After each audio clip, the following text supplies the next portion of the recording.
We're here at 2018 CROI, and we're here in Boston. We're with Caroline Sabin, who is with the University College London, and your subject is life expectancy and where we are at this point. It's ever changing, and of course we have to read the stats, epidemiology, and so forth, and eventually we know. But you seem to know really concurrently where we are, and I think it's good to just set us up on your data.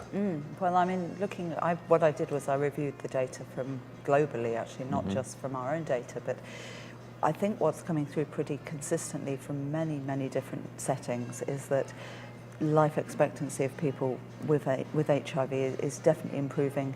It's getting closer and closer to what we would expect to see in the general population in those countries. What we don't know at the moment, and where we're still trying to work towards really, is to see if there's still a gap. For some people, particularly people who go on to treatment, get diagnosed early, start treatment early, certainly for that group of people it looks as if there isn't that much of a gap now between their life expectancy and what you would expect to see. But of course for people who are diagnosed late, people with low CD4 counts, people who don't respond well to treatment, I think there is still a much bigger gap with that group. But on the whole, I think it's a very, very positive picture with life expectancy. I think we have to remember a lot of the data we've got is based on a population of people, largely in the cohort studies, but people who were diagnosed many years ago, potentially people who have been exposed to antiretroviral regimes that perhaps would not be considered to be optimal today. Having had those hits with the drugs as well as the disease. Exactly, so on top of having potentially a long period of time without any treatment at all, people have then perhaps been exposed to some of the earlier nucleosides, which themselves have, some adverse events. And then that group has managed to survive long enough that they then have access to heart or combination treatment. So as a population, it may be a group of people who, if anything, would not be expected to do perhaps as well as a group of people today, diagnosed today, starting treatment today. So but you're comparing with people who are not infected. Yes, yes. And the thing is, I think that sometimes people overlook is the fact that people who are not infected many times are not in the continuum of care. No. So they are not being followed as carefully. Well, I mean, I think that's a really interesting point, because what we're finding with some of the studies is we look at people who go on to treatment, have a very good response to treatment, so they have a virological suppression, they have a good CD4 count rise. When we look at the life expectancies of those people, if anything, it's slightly greater than what you would expect to see in the general population. And I think you've hit the nail on the head there really with it. It's people are engaged in a healthcare system, so they're monitored very, very closely through their routine HIV clinics. And certainly in the UK, because of our BEVA standards for monitoring people, if something looks a little bit odd, if there's an abnormal result, people get pushed through to see the appropriate specialist very quickly. And if you take your average 50-year-old man in the general population without HIV, that man doesn't have that access to that. I mean, men generally, we know, are very poor at accessing going to the GP. So I think there is something to be said about being engaged in a healthcare system and being monitored very well. So problems are picked up at a very early time. And I think in some of the downside is that people who are HIV tend to baby themselves and don't push themselves like people who are ostensibly healthy and non-infected.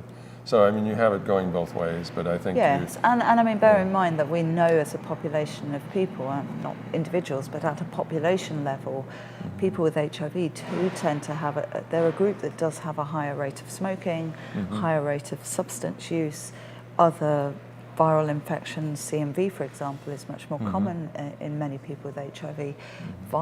STI is very, very common, particularly in MSM. So, as you say, the other side, the flip side to the coin is that it's also a group of people where perhaps you would expect life expectancy to be lower because of those other factors. And so the mere fact that we're actually seeing really good life expectancy, I think, is a really, really positive sign. The saddest thing is that we have the evidence that the drugs work for prevention and treatment, and that people are not accessing them for whatever reason they aren't. And we're ending up, so if we add everyone on treatment or on prevention, biomedical prevention, the disease will be over. Yeah, yeah, yeah. And that's the sad thing. That's really sad. And I mean, that then comes down to issues around implementing PrEP programs, other preventive measures. How do you get everybody in a population tested? Because we've seen in many studies, if you test everybody, you identify people who are HIV positive, get those people onto treatment, you can end the epidemic.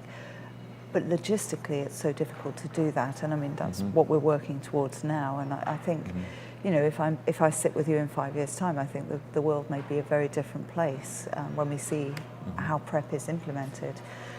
But it's a challenge. It's a big challenge. I mean, not only logistically, but politically. I mean, there's so many other concerns. It depends upon where you are in the world as to whether you have to deal with the politics of it and whether you have to deal with the whatever the funding is, the funding streams, and so many other things. I mean, it's just in some places there's problems with with being discovered being positive, and people don't want to take drugs. That may be with what we have coming up or down the line is a lot of the new drugs. If people are aware that they can take an injection once a month or something like that, and they don't have to deal with pills.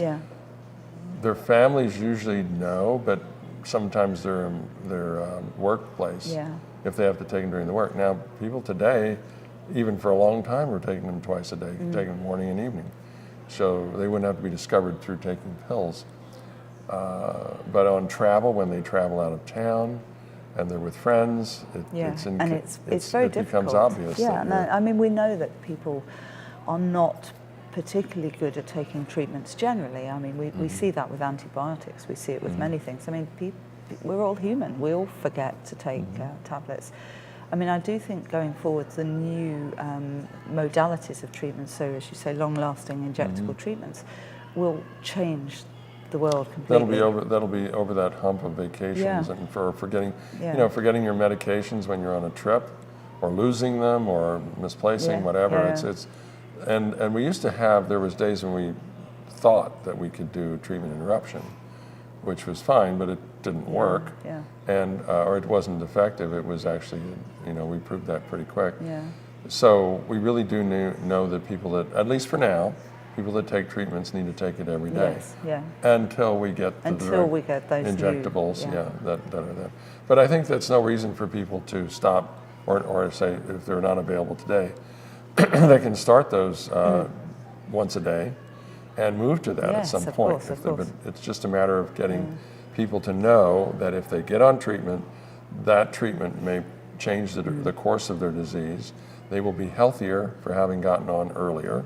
As you said, earlier treatment is certainly an optimal way to go. I mean, just to come back to that, I mean, the earlier diagnosis and earlier treatment plays such an important role in the life expectancy estimates.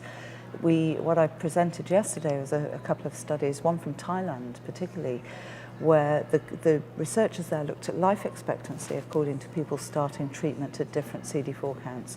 And you could see that as the CD4 count sort of got higher and higher, life expectancy increased. But what they then did was they took out people who didn't survive for that first 6-month period, and life expectancies doubled. So there's a group of people who are presenting still very, very late, very high risk for serious clinical problems. And that first 6-month period is a very hard because time. Of the immune reconstitution. Yes, and actually, call it again, iris. Well, it's not so much iris. I think it's just because of the fact that those people have very low CD4 counts and are already very, very sick. So you have to get out that first, and treatment is fantastic, but it takes a little while to become truly effective. But the point, I guess, of that is that actually if you can avoid people getting into that position at all, then you can avoid people being in that very high risk period for 6 months. And so more testing, earlier diagnosis, that will all contribute to trying to reduce people who are in that position. I think we need some simple pitch statements that explain to people that you don't want to wait till you're sick. If you think you're HIV positive, be tested, know it, own it, take the treatments, because if you wait until you get down that low, you've lost some ground that you may never be able to recover back. And we don't know. I mean, one of the other talks in our session yesterday on life expectancy was about the residual inflammation that might be there because of the HIV. So even if you're treating people well, people's CD4 counts are going up. The question is there still some damage that's been done? And again, people who have been diagnosed very late at very low CD4 counts, that's the group of people where you would really worry that there has been some long-lasting damage to the immune system. We don't see it through the CD4 count. It's more subtle than that. But that's the sort of thing that will, for that group, maintain the fact they are at a higher risk of long-term problems. So again, earlier diagnosis, yes. I mean, it's harder. I think the message probably has to come from the community as well about owning testing. Yeah, I think you're right. It has to be people that are living with the disease say, I started, give the short elevator speech. I should have started earlier. I should have been tested earlier. I would have done a whole lot better. And when people that are commiserating over those things, and the other people, maybe I should test and be tested regularly but you have this situation where your virus is low and you're digging yourself out of a ditch. Yeah. Pretty bad. So I hope that we can visit with you again when we get better information. Well, hopefully in 5 years' time, as I say, I'll be talking to you and things will be very different. And everybody will have wised up. Yes. And they're going to all be untrue.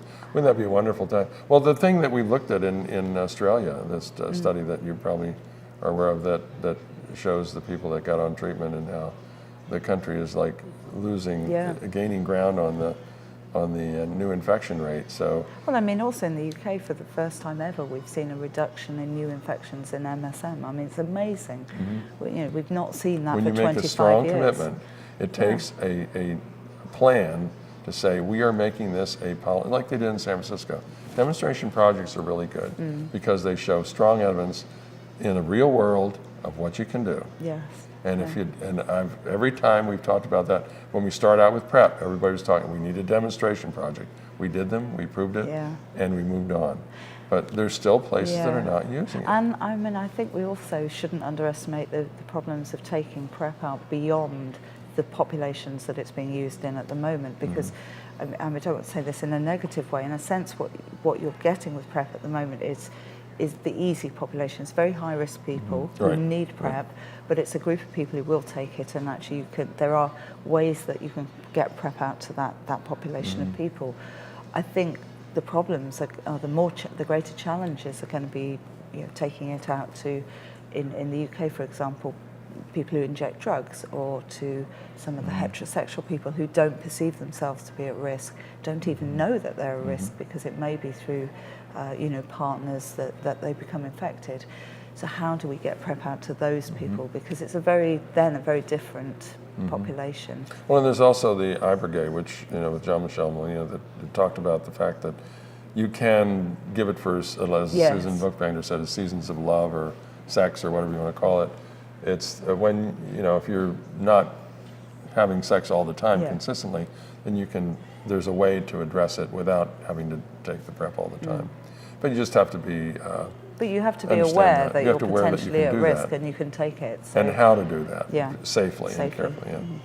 So all of those are things that we need to be looking at, and I appreciate you taking the time to visit with us on the work that you did and presented. It's we're just moving by small steps, and one of these days we'll take some large steps. And that's what we're here to pitch. Large steps, folks. Thank you. Thank you.